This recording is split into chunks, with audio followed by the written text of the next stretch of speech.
Vamos a continuar el estudio del sistema urbano español estudiando las áreas metropolitanas españolas, entendidas como conjuntos urbanos de municipios que superan los 300.000 habitantes. Unas áreas metropolitanas que funcionan como unidades complejas de mercado de trabajo, inmobiliario, de transporte y de compra. El número de habitantes dificulta la gestión, una gestión que es bastante compleja en tanto que se tienen que planificar y organizar los transportes, la recogida de basuras, la ordenación territorial, el reciclaje de residuos. Vamos a ver la clasificación en la que se organizan las áreas metropolitanas españolas. Dependen de su número de habitantes y de la complejidad de la gestión. En primer lugar, vamos a hablar de las grandes áreas metropolitanas centradas en las ciudades de Madrid y Barcelona. Son las mayores por el número de habitantes y también por la complejidad de gestión. Si bien las ciudades de Madrid propiamente dicha o de Barcelona la población no ha crecido en los últimos años, sí lo ha sido el de las áreas metropolitanas. Así la gestión tiene que ser complicada porque tiene que organizar la llegada de trabajadores diariamente al centro de las áreas metropolitanas y los transportes de dichos trabajadores.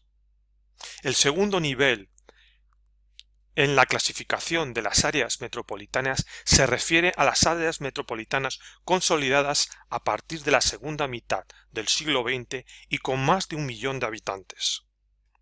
A esta categoría pertenecen la ciudad de Valencia y la ciudad de Sevilla, como grandes ciudades en sus respectivas zonas de la península ibérica. Se podría incorporar también la ciudad de Málaga, en este caso con un carácter diferente, porque incorpora los municipios costeros. Otro nivel de clasificación de las áreas metropolitanas son las áreas metropolitanas medias, que tienen entre 500.000 y 1 millón de habitantes, y se pueden diferenciar dos tipos. Aquellas áreas metropolitanas con una ciudad central claramente dominante, por ejemplo, Bilbao, Zaragoza y Murcia, y aquellas áreas metropolitanas medias que funcionan como un sistema de ciudades complejo, por ejemplo, Alicante-Elche, Vigo-Pontevedra y área central de Asturias. Finalmente nos encontramos con las áreas metropolitanas menores, entre 300.000 y 500.000 habitantes. Un ejemplo significativo es la área metropolitana que está en formación de Valladolid, o más antiguas como la de Palma de Mallorca o la de la Bahía de Cádiz. Vamos a pasar al estudio de las funciones urbanas. Todas las ciudades españolas presentan una estructura funcional que organiza tres funciones esenciales: residencial, de servicios e industrial. Cada una de las ciudades españolas se concentra en distintas zonas de la misma. En primer lugar, vamos a ver la localización, la función industrial en la ciudad española.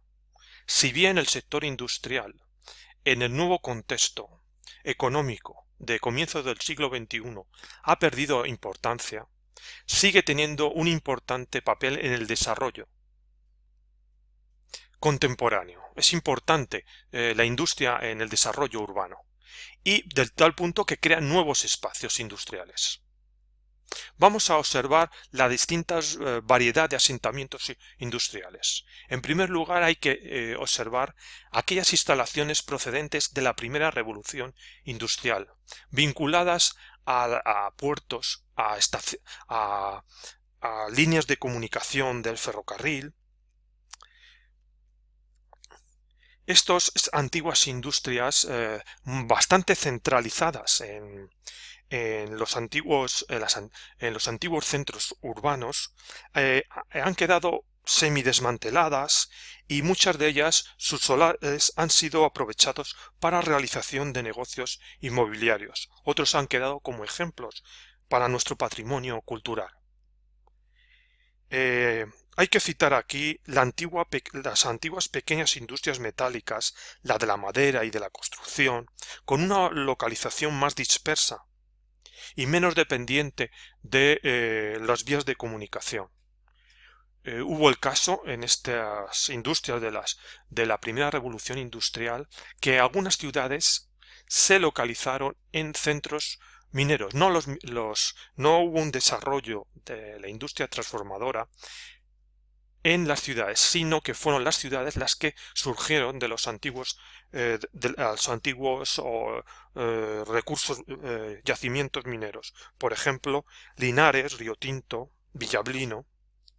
Las instalaciones agroalimentarias de la segunda mitad del siglo XIX y primera mitad del siglo XX se localizan tanto en zonas centrales, como las bodegas de Jerez de la Frontera, como en lugares periurbanos, por ejemplo, las azucareras en Granada. El desarrollismo, a partir de los años 60, estimuló la creación de polígonos industriales. A partir de los años 80 nos encontramos con el fenómeno de los parques empresariales, donde se unen las industrias y los servicios, centrados principalmente en las medianas y pequeñas empresas.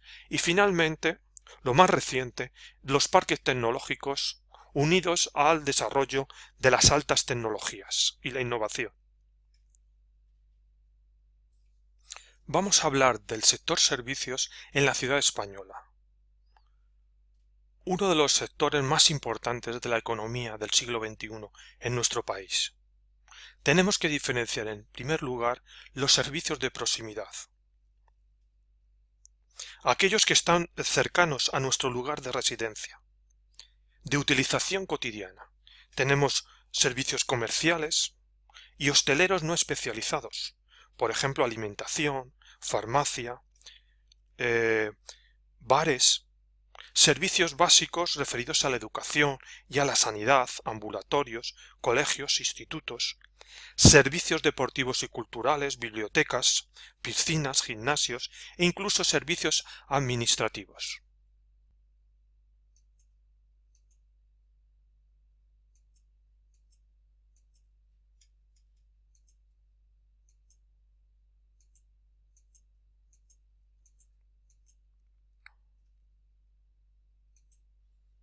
Vamos a hablar ahora de los servicios comerciales especializados o de centralidad. El comercio especializado se localiza en puntos concretos de la ciudad.